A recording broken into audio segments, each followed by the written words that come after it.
Welcome, everybody, to the Hot Topics for whatever month we're in. It's March 1st, 2024, and actually, whatever year we're in. Um, a little bit of bookkeeping before we get into today's Hot Topics.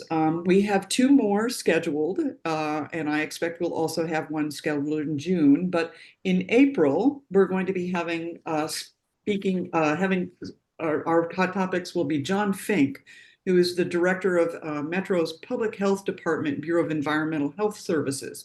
And he's going to talk about their role and oversight on health here in Middle Tennessee or in Metro Nashville, and specifically air issues, which is always interesting because it turns out they have a special role to play.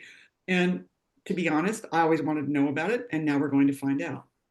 And then in May, John Clark from the Oasis Center will be speaking to us about the services that they provide and the programs that they have, and in particular, how that intersects with the recently released annual report by the Status of Children and Youth in Tennessee.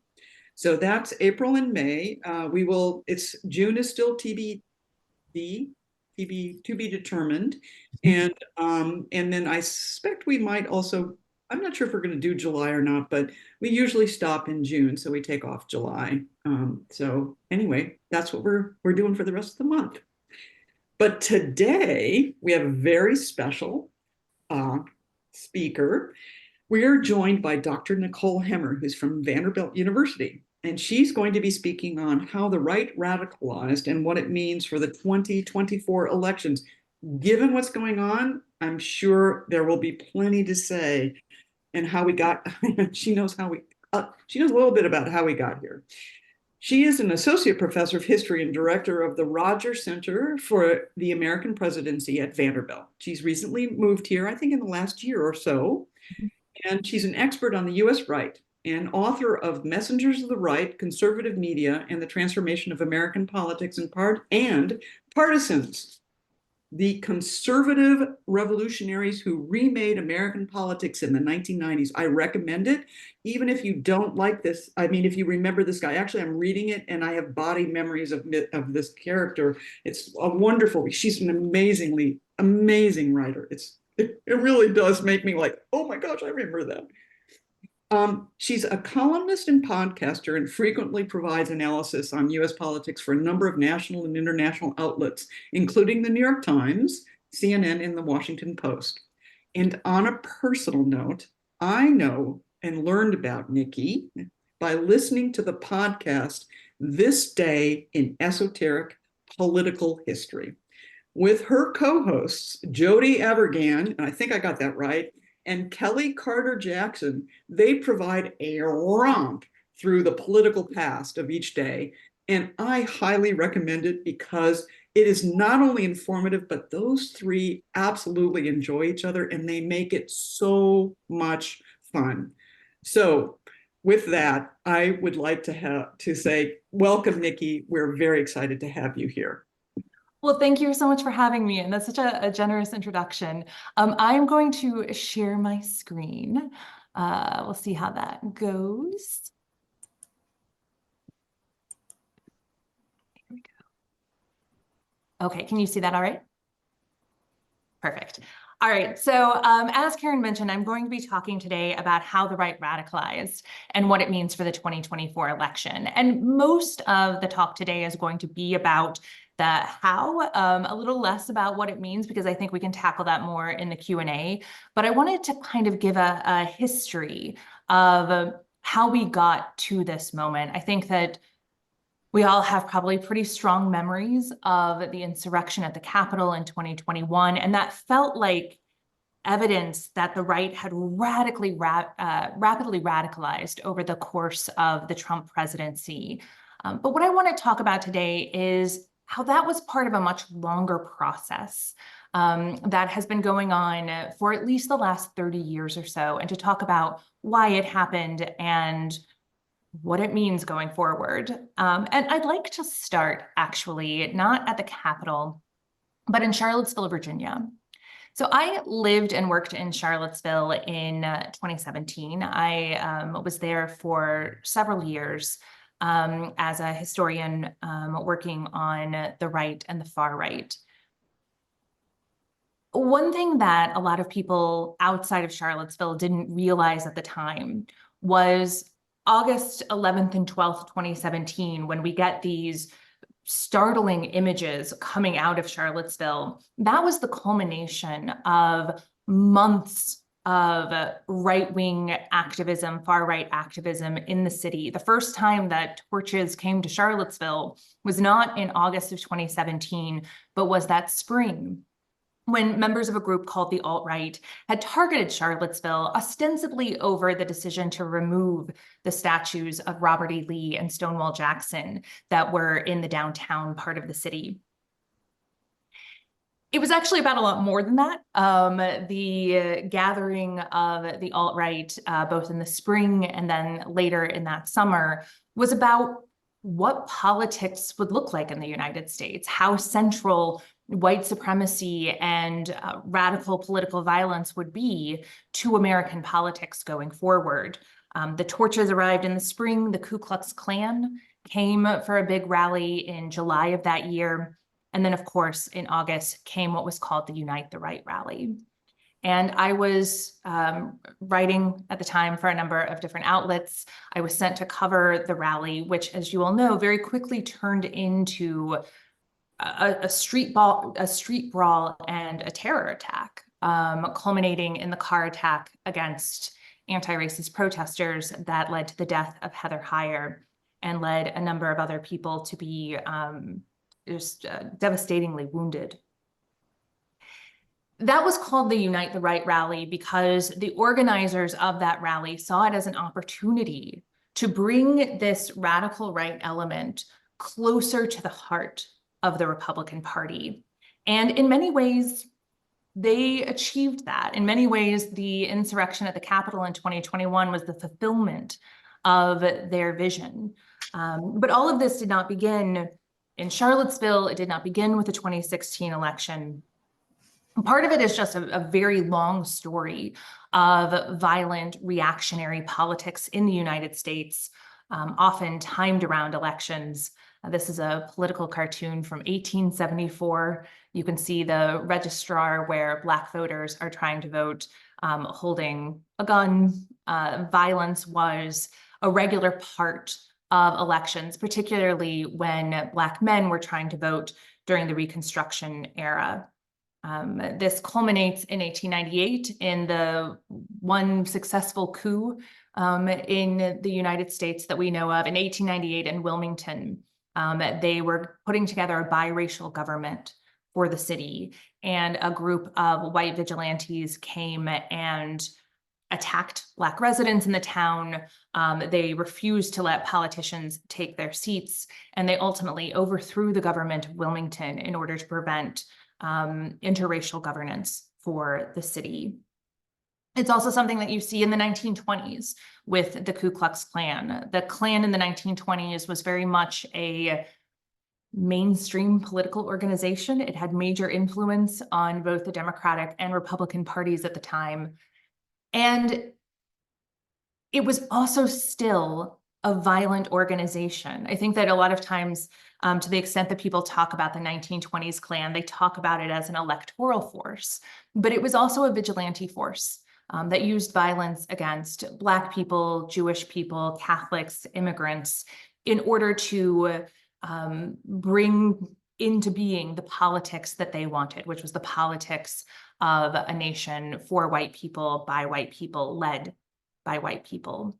And of course, extreme violence was used to prevent the registration of Black voters in the run-up to the 1965 Voting Rights Act. So the idea that there is violence around elections or that there is a radicalized reactionary movement in the United States is not something that is new, but there is something specific about the radicalization of the right in more recent times. And that's really what I want to talk about today. And I will be talking about the man on the cover of Partisans, who has caused so many traumatic memories already, Pat Buchanan. The reason that I trace the rise of a more reactionary, anti-democratic right to the early 1990s is for a couple of different reasons.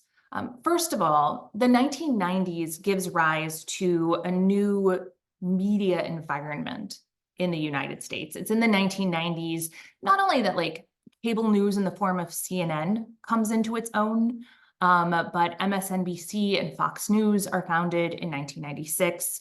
You also have the rise of talk radio as a popular and powerful force in US politics. And the very early days of the internet, the first internet browser is created and released in the early 1990s. And it is the dawn of a new era of both small d democratic political activism and communication and organizing, but also provides tools for political radicalization as well. So the new media of the 1990s is part of the story. Part of the story involves the changes that are happening in the Republican Party. The Republican Party is becoming increasingly conservative in the 1980s and 1990s, but there's a difference between the 1980s and 1990s in the Republican Party. In the 1980s, when Ronald Reagan is leading the party, he is a big fan of big tent republicanism, bringing in Democrats to the party, winning in these huge electoral landslides. By the 1990s, there is more of an emphasis on ideological purity. And so it's in the 1990s that you get the coinage of the term rhino, Republican in name only, and this idea that you need to primary moderate Republican candidates in order to pull the party to the right. And so that kind of purity politics becomes more important in the Republican Party in the 1990s. And then the third thing that happens that's worth noting for the 1990s is that the Cold War comes to an end. And the reason that matters for this radicalization process that I'm talking about today is because one of the things that was at the forefront of America in the Cold War was this idea that the thing that made the United States superior to the Soviet Union was that it was a democracy, that it was a place of freedom. And even if that democracy and that freedom were imperfectly carried out, it was something that defined the United States as both different and honorable, and was used by activists, including Black civil rights activists, to expand their rights, right? This idea that so many elite politicians were talking about the value of democracy while denying it to people at home created an opening for really revolutionary change in the United States. But when the Cold War comes to an end, that consensus around the value of democracy also begins to fray. And it opens up space in the American political landscape for a politics that is democracy skeptical and even anti-democratic. And there's a person who embodies all of these changes that are happening in the 1990s, and he is Pat Buchanan. He had been a minor figure in the Nixon administration and in the Reagan administration. He'd never held elected office before running for president in 1992. But he had become a household name prior to his 1992 run because he was the co-host of what was at first the most popular show on CNN, a show called Crossfire. He was also a regular on the McLaughlin Group on PBS, which premiered at the same year as Crossfire. And that sort of media platform becomes Buchanan's platform for running for president. He believed he could turn that enthusiastic audience into a voting base. And he wanted to have that voting base because he believed that he could push American politics, and particularly the Republican Party, to the right. He noted before his run in 1992 that the biggest vacuum in American politics today is to the right of Ronald Reagan. And he was dedicated to the prospect of filling that vacuum. His politics were always right-wing, but they grew even more so after the end of the Cold War. And in particular, he represents that turn toward a skepticism of democracy. He writes, he's a columnist as well as a television personality, and he writes a column in the early 1990s in which he's like, now that we've defeated communism, we should rethink all of these peons that we have been sending up to democracy, because actually maybe democracy isn't the best form of government. If you look at, say, IBM and the Marine Corps and the federal government, which one is well run and which one isn't? He's like, when you have a more authoritarian form of government, you have more effective leadership. He writes in 1991, the American press is infatuated to the point of intoxication with democracy. But he argues if the people are corrupt, the more democracy, the worse the government. So he is advocating by the early 1990s a more authoritarian model of government. He praises Francisco Franco and some other dictators. And when he runs in 1992 on an America First platform, one that opposes free trade, that opposes foreign interventions. He actually, and we can talk about this in Q&A if you want, he is at the forefront of modern nativist and anti-immigrant politics in his 1992 run. And he ultimately doesn't win. He doesn't win in 92. He doesn't win in 96 when he runs again. But this darker, more pessimistic, more democracy skeptical form of politics, one that is closely tied to new media, this form of politics becomes more popular and it gains a figurehead in Pat Buchanan. And I also think it's worth emphasizing, again, and Buchanan was a kind of avatar forerunner for this, that this more radical and more pessimistic politics, it wasn't popular in the way that Ronald Reagan's politics had been popular in the 1980s. It wasn't a politics that could build big national majorities. And because the Republican Party is going to take a turn toward less popular policies, it's going to have to find a new way to win elections in a democracy. And this is when you begin to see even more so the turn toward voter restrictions and voter suppression, more intense gerrymandering, and the stripping of power from Democratic localities and politicians, something we've actually seen here in Nashville. So Buchanan was one of the avatars of what was known in the 1990s, a particular subcategory of voters known as the angry white male. Rush Limbaugh was another. So Rush Limbaugh was a sports broadcaster, a radio host back in the 1970s and 1980s. And he started in 1984 to lean into a more entertaining, but also more political form of broadcasting. He is going to become a right-wing broadcaster in the 1980s.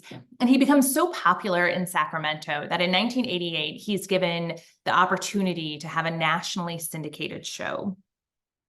That nationally syndicated show goes absolutely gangbusters in the early 1990s. He has millions of listeners. He becomes this political juggernaut and phenomenon, and nobody quite knows what to make of him because they've never seen anything like it before. Here is somebody who is deeply offensive, very entertaining for his audiences, who has wildly loyal audiences who are making him and the people who are selling his radio show a ton of money. And that sort of not knowing actually empowers him because people don't know how much influence he's going to have over elections, but they suspect that if he is able to command millions of right-wing listeners, that he could have an enormous effect on particularly Republican politics in the United States. He, in fact, scares the Bush administration so much by 1992 when George H.W. Bush is running for re-election that Bush invites him to the White House. He carries Rush Limbaugh's bag when he arrives at the White House. Limbaugh gets to stay overnight in the Lincoln bedroom.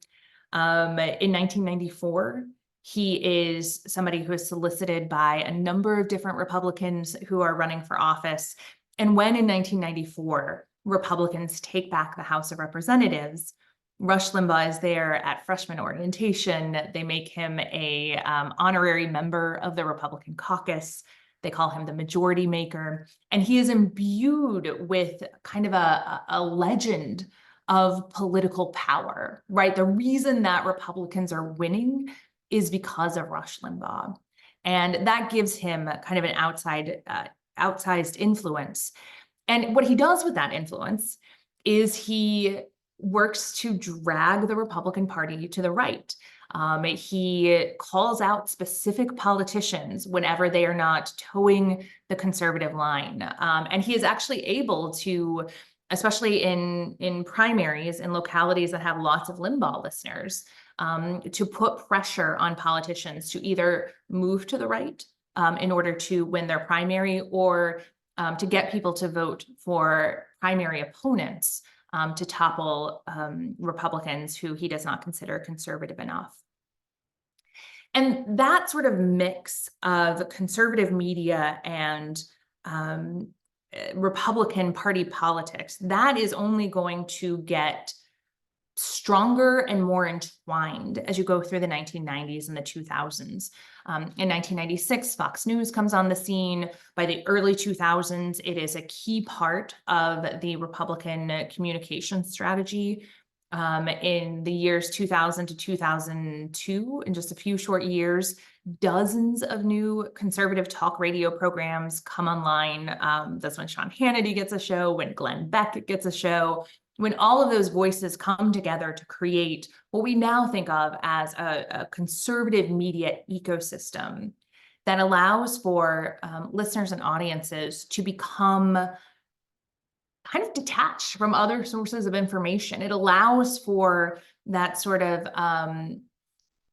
echo chamber isn't quite the right word, but that space in which the storylines and beliefs and understanding of the world becomes increasingly detached from reality and factuality. And so that really has its roots in the 1990s, when you're starting to see the emergence of these popular media forms.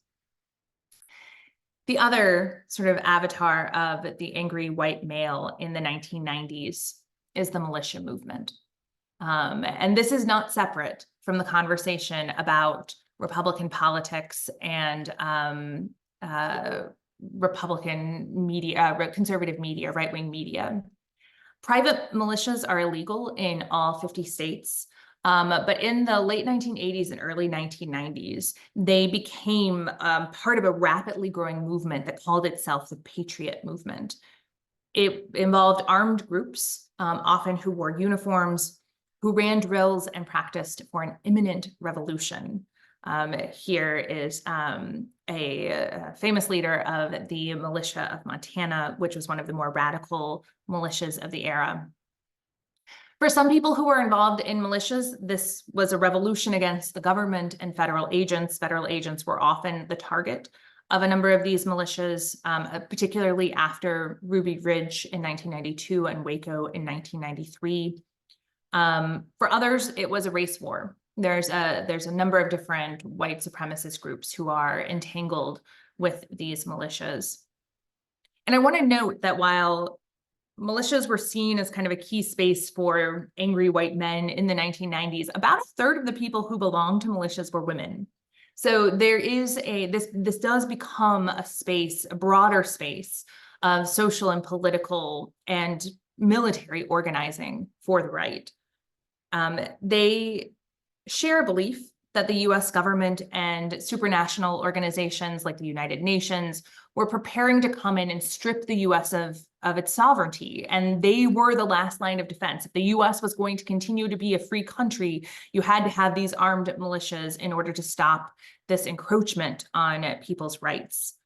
And all of this culminates, of course, in the Oklahoma City bombing in 1995. Which the primary person who carries that out is Timothy McVeigh, who was a militia member and who also was a member of white power groups in the 1990s. And that is going to be what seems like a turning point. In 1995, after the bombing of Oklahoma City, the federal building there was a conversation about how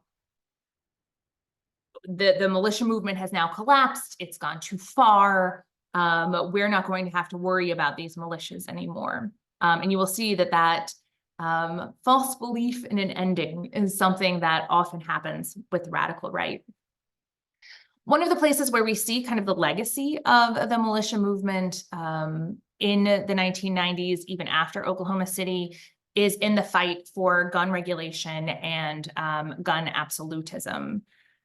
I'm sharing this image because this is from, I think this is from 1992 or 1993. And it is an op-ed in the New York Times by Ronald Reagan, where he comes out in support of the Brady Bill, which was a handgun regulation. It required background checks and a waiting period for gun sales. And in some ways, it makes a lot of sense that Ronald Reagan would be pro the Brady Bill. James Brady had been his press secretary, who had been almost mortally wounded in the assassination attempt against Reagan in 1981. But Reagan was also for the assault weapons ban in 1994. At the time, there was not a consensus on the right that there should be an absolute unregulated right to guns.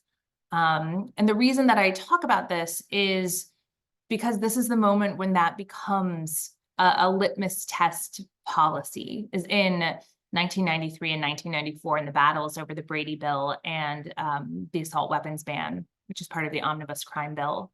The NRA contemplates maybe signing on for the Brady Bill or signing on for parts of the assault weapons ban, but ultimately they decide that it's time for them to go all in on gun rights absolutism. What you see coming out of the NRA after this period is that their funding, which had included maybe like a third of their funds, donations to Democrats, 2/3 to Republicans, it shifts sharply after this moment. And not only does their giving after that primarily go to Republicans, they get much more involved in primary races for the Republican Party. And what that means is that the NRA is putting in a lot of money to these primary races in order to get rid of Republicans who tolerate gun regulation. And that shift toward a Republican Party that is primarily gun rights absolutist is a really important shift in the 1990s and a really successful one. I mean, you've probably seen the headlines in recent years about the NRA basically falling apart. The leadership has turned over several times in recent years. They're under enormous economic and financial stress, and the organization could conceivably collapse. But even if it did, it wouldn't change the gun politics of the Republican Party. It is now an embedded part of the conservative ideology in America. And it doesn't need the NRA anymore for that to remain the case, particularly after Supreme Court rulings that have made it almost impossible to institute gun regulations in the United States. The other thing that I think is worth talking about when we talk about the radicalization of the right in the period since the 1990s is the rise of the alt-right. This is a group that emerges in 2008 is when the term is coined, alt-right, and it becomes this online organization. It's primarily organized online, and it is a group of younger right-wing activists who believe that the main problem with the Republican Party and the conservative movement is that they're too inclusive, that they don't understand race properly, and they're not properly race realist, which is the term that is used by the alt-right. And if you are a race realist, that means that you understand that there are better races and there are worse races, that the better race is the white race, and that the white race needs to be both in charge and defended. And this is the politics of the alt-right, which becomes particularly noticeable in the mid-2010s with the rise of anti-Semitic and racist hate speech online. It believes in white racial superiority, in populism. It had at the time some non-interventionist strains. It was opposed, for instance, to US intervention in Syria because Syria was an ally of Russia and they were really pro-Russia.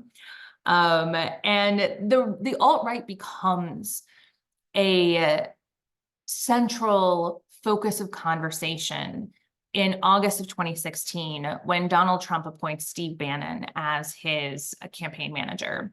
Bannon was the editor-in-chief of Breitbart. Breitbart was really the launching pad and the popularizer of the alt-right in the mid-2010s. And that helped to focus people's attention on the alt-right as a problem.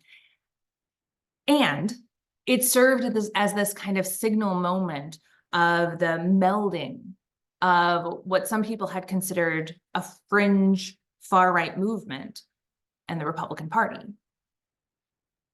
Because Donald Trump and the alt-right were inseparable through Steve Bannon. And the alt-right starts to, frankly, kind of feel its oats after Steve Bannon is made campaign manager, because now they see themselves not as fringe, but as mainstream. And the planning around the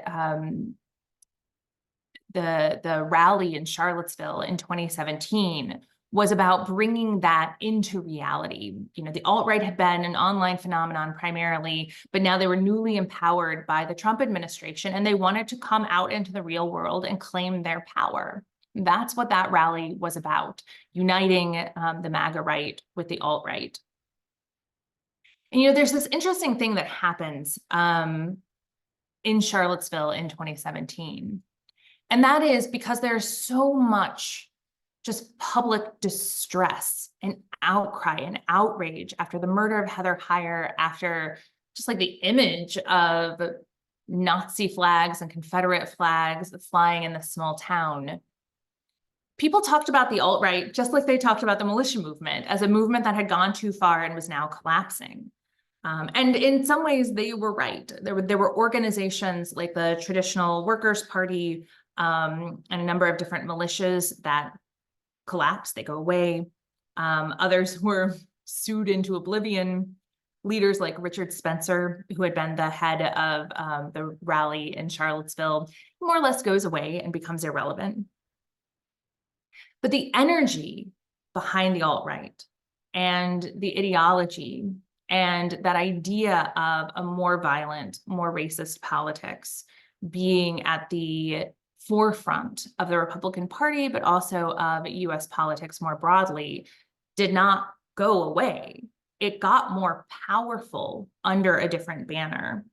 You begin to see the persistence of far-right organizing. It becomes more visible again in 2020 around protests that were targeted at COVID restrictions. This kind of, I think, has been memory hold a little bit because 2020 was such a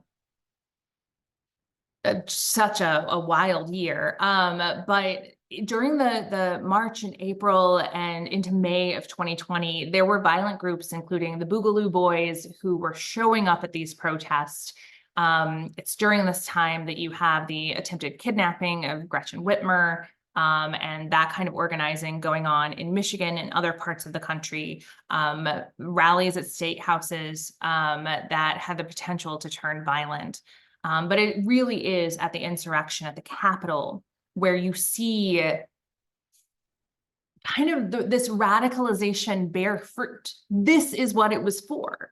It was for seizing power when power was not readily being given to them, and to seize that power with the backing of the Republican Party, which was probably, if not the most surprising thing, the most shocking thing on January 6th,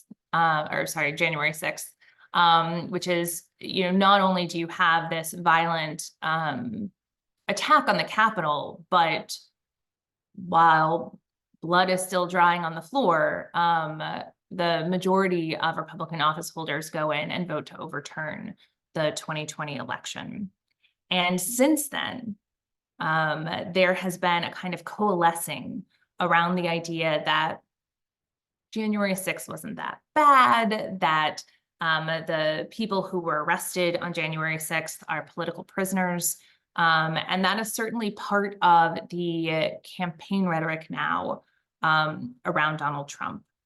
And I think that it's important to understand these kind of longer roots for that radicalization in order to make sense of how this happened. Because I do think that these images, both from Charlottesville and from the insurrection, are pretty shocking images.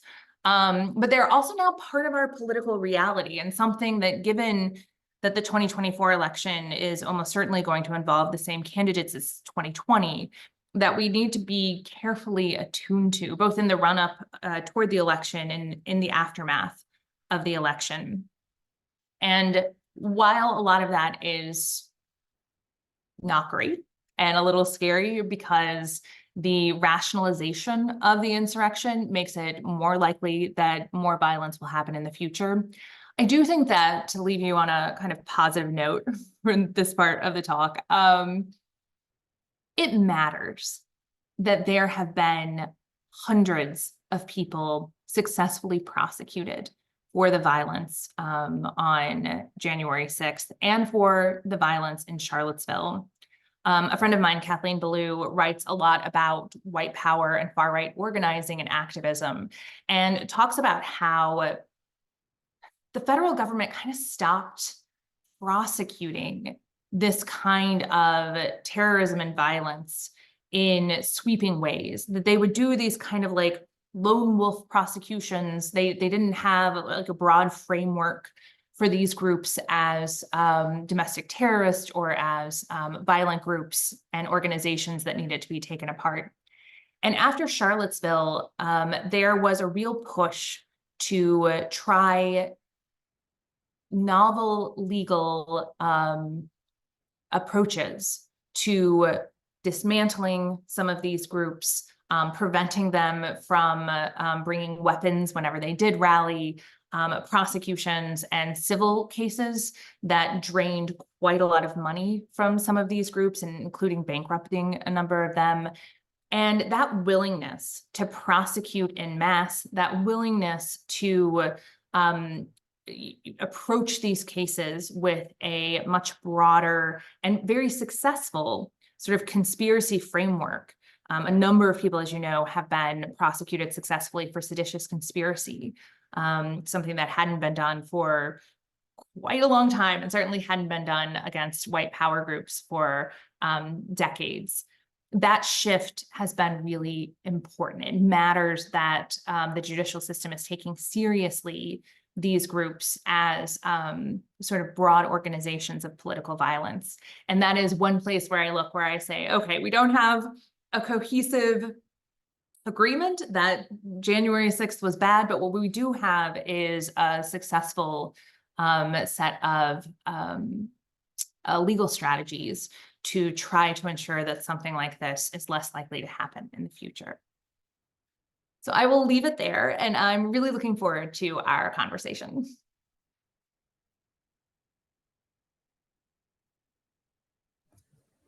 That was hard to say. That was fantastic, Nikki. But I will say that was absolutely amazing as a throughput through from a while back to today. Let's see. I don't know that we have specific. I don't think we have any specific questions yet that have been placed in the chat. One thing Melissa did point out, which isn't necessarily going to make us all feel any better, is that on the would you like, Melissa, would you like to? Oh, sure. Well, I was listening to this on probably NPR about the drastic decline in agreement that democracy is an essential, important part of who we are as Americans. And, that going from 75% among generations, the silent generation, down to 27% of Gen Z strongly agreeing. And so I wonder what your thoughts are on the through lines there, because I think the other part of this story is the decline, and maybe I'm making a stretch here, the decline in education spend per pupil on civics. And, my kind of conspiracy mind goes to, well, that's all part, you can't have a really good functioning autocratic, government, fascist government, if people are educated on how it should be. So let's just start, not giving kids civics education anymore, and they won't know what happened to them. I mean, that is something that flows into the politics of today, right? The efforts to stop the teaching of certain topics that present the United States as an inclusive, multiracial democracy is part of this battle. And there's a reason why there is conflict over how we teach our history, because the history that we teach is encoded with lessons about what our government should look like. Right? Do we tell the story of a country that was a republic and not a democracy, and maybe, we don't actually need that much representation? Or do we teach the history of the US as a struggle toward a greater, more inclusive, more democratic, multiracial governance? And I think it would be great if there were more civics education, but I think that one of the things that those polls reveal, I think it has been taken for granted that everyone just agrees that democracy is a good thing. And one of the things that has been clearly revealed is that's not true. Like, people are not bought in. And so now the task is to kind of take a step back. And just like civics education is taking a step back and just talking about like why we have this form of government, why we should have this form of government. I think people have to start making the affirmative case for democracy. You just can't take it as given. And that's I think one of the big challenges going forward is persuasively making that case. Mm-hmm. Thank you.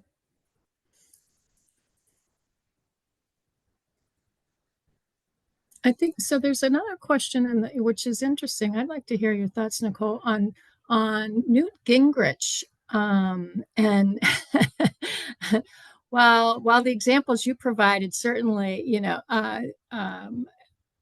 I kind of feel like too that Newt Gingrich is right there, front and center, with Rush and Pat Buchanan and Jerry Falwell, even, and So, any thoughts on Newt Gingrich? Yeah, he gets a chapter in Partisans as well, because I totally agree. He is a central figure in this, a central figure in a couple of ways. So Gingrich really pioneers both that rhino idea, but also this idea that the way that you should be talking about your political opponents is as enemies. He sends around this, he has this memo called Language, a Key Mechanism of Control. And on it, he has like all of these words that are like, when you're talking about Republican programs, talk about them as inspirational and growth oriented and freedom focused, like all this kind of very generative and like language that puts a smile on your face. This is lifetime protection. As long as you pay your premiums, it's and then the language that he puts for Democrats is like, use the word degenerate and disgusting, and just like all of these words that are about ensuring that people have a gut level emotional revulsion when it comes to political opponents, and this idea that you can't work with them, that they are political enemies. So he's very important for that kind of, as a driver of that kind of polarization, which he's using as a tool to win elections. But what's also interesting about him is he is constantly being challenged as not conservative enough by the further right members of his party. So the debacles we've been seeing around the speaker elections within the Republican Party, that no matter who is in there, they're immediately going to be attacked from their right. There's going to be a coup attempt to like put somebody more right-leaning in that position. Newt Gingrich went through all of that whenever he was in office. They were constantly trying to overthrow him because he had a nice conversation with Bill Clinton, or because he didn't want to go forward with impeachment, like all of these different things, that he wasn't radical enough. And so that cycle of sort of perpetual revolution is something that Gingrich both pioneers and is in some ways the victim of, which makes him such an interesting figure in the 90s. Also, I mean, karmic. If you think about it, I mean, which is an interesting question about what I was wondering about is that I remember the 1980 election. It was the second time I voted, and I was appalled by what happened. But I felt very much, given the world that I was embedded in, that I was an incredibly uninteresting minority. And so I couldn't figure out. So there were such a large number of people who were so energized by that. And as we talk about the next groups that you're talking about, that group is smaller and smaller and eating away. But at the same time, I guess my other understanding is that Ronald Reagan was still part of the GOP or the Republican Party at a time when there was still party control to some extent. And increasingly, these nibblers are getting things from, they don't get their support from the party, they get their support from Citizens United gone wild. And so I guess to some extent, you can have these folk, and I'll tell you an example. I have had lots of examples of this in my life, but one of them that really surprised me is I moved here in 2002, and we moved to Williamson County. Marsha Blackburn was my congresswoman. And it was like interesting. And as I was leaving, the school board was changing, and people, they wanted to increase property taxes so that we could actually fund our schools. And so the people who were there, they didn't agree with me on anything politically. They were getting on the school board, and I was helping them get on the school board. 2 days before the school board election, somebody dropped $60,000 on that thing and leafleted everybody in the district. And I'm talking about, I was working with somebody, we had a $1,500 budget, and we were like, doing stuff. So I think there's something about that wasn't mentioned that seems like it's like $1,500 versus 60. There's a lot of zeros. Yep. Yeah, I mean, one of the big shifts that you absolutely have put your finger on is that party organizations and party as infrastructure has just completely collapsed in the United States. Party is still kind of a political identity, but the role that the party used to play, it just doesn't play anymore. The things that parties provided, which was money, messaging, and mobilization, those have all been outsourced. Money is now taken care of by PACs and super PACs and by small dollar donors.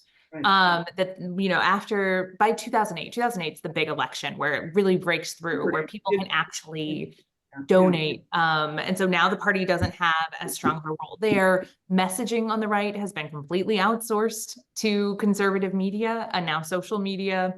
And mobilization has also been, the party still has a little bit of a role to play in the get out the vote, but now there are so many other organizations that take over that role, that are more niche, that have tons of money. And so all of those party functions, why would you turn to your party to do anything? And if the party can't give you things, then it also can't force you to do things. And that's a big part of, honestly, that's a big part of the radicalization, because somebody like Marjorie Taylor Greene, who's an absolute backbencher with no real political power, is the biggest fundraiser in the Republican Congress today, because she's so radical. And so when people learn that by being radical is the way that you get more money, that's an incentive structure to take harder lines, bigger positions, and say more shocking things. And so then the question also becomes for me, how big is that? Because if you can be a small number, but you have a lot of dollars, you just overpower to some extent. It seems. I'm not. Yeah. I mean, money isn't everything in elections. It's not always the person who spends the most who wins, but it matters a lot. And there's a reason it matters, not only because those dollars can overwhelm a candidate, make it so a candidate can't get their message out. But it also really diminishes people's faith in elections. The Citizens United ruling in 2010 was deeply unpopular, and deeply unpopular in a bipartisan way. Like, there was a real frustration and outrage over Citizens United that has faded in some ways, or like just turned into a general political governmental discontent. But people have less faith in elections because they think that elections are bought and paid for. And that's a problem for democracy too. Yeah, and I think that someone has just placed in the disillusion with democracy is because of Congress's dysfunction. And it is a bit of a feedback, which is as you get these folk who can get in because they can raise money or primary to the right. Although some people, I have a son who's like, well, yes, but I live in New York and they primary to the left too, Karin. I'm like, okay. So, but that basically, I think they increasingly have created I mean, we can call whatever it is with, some adjective before show, the congressional whatever show, clown, and some other. We'll go with clown to keep it clean. Yeah, poop. So one last thing, and I mean, we're 7 minutes out, and I tend to do this because I do this, but I am pretty sure everybody on this call, and probably you and I were rather shocked to see Blood Tribe walking through the streets of Nashville, which to me, so when you talk, just again to do a little bit of a backgrounder about Charlottesville, my daughter was going to school in Evergreen, in Olympia, Washington, at Evergreen College, and in March, that place had Patriot Prayer, Patriot Front, and it blew up, and she was doxxed.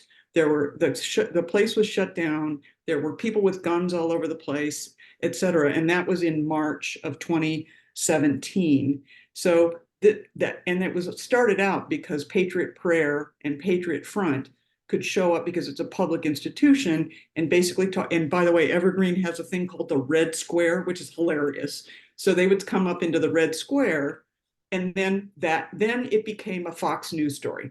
So it was Berkeley, but Evergreen's another whole thing, right? And then Charlottesville. So these are like moments in which they're starting to there's like this stuff happening. And then Charlottesville, as you point out, is a culmination of a lot of those sorts of things.